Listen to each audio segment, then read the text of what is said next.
Hello mga kamats! Simulan natin ang ating umaga sa paggawa at pag-inom ng healthy smoothies. At for today's video, gagawa tayo ng smoothies! Ito ang mga kailangan nating i-prepare mga kamats, isang buong carrots at isang buong pipino. At meron din ako ditong dalawang yogurt drink. At ito na ang first process ng paggawa ng ating smoothies mga kamats. First, ginawa ko is binalatan ko yung carrots mga kamats. Kung napapansin nyo mga kamats, yung first video ko is may balat na yung carrots. Kasi nasimulan ko na kasi siyang balatan mga kamats, hindi pa ako nagvi-video. Kaya, in-stop ko magbalat at nag-video ako para sa tutorial or content.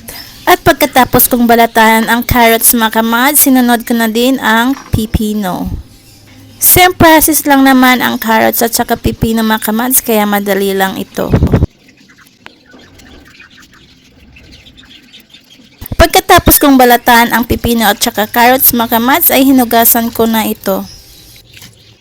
At pagkatapos kong hinugasan ang pipino at carrots mga kamats, ay nilagay ko na dito siya sa blender at in-slice ng pabilog. Ganyan lang mga kamats pag slice ko. At tapos na kong ilagay yung carrots at saka pipino mga kamats, prepare ko naman itong dalawang yogurt drink.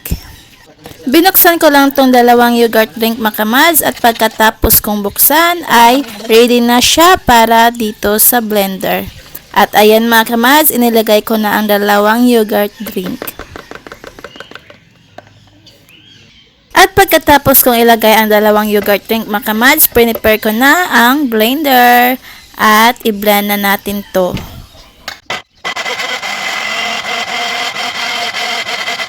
At pagkatapos kong mag-blend mga kamats, ito na ang resulta ng ating smoothies. So yummy! Pagkatapos mga kamats, naghugas lang ako ng dalawang baso at ito na, ready for serve.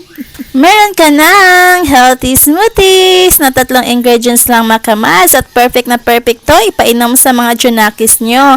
At for the taste mga kamats, syempre hindi ito matamis kasi wala itong sugar.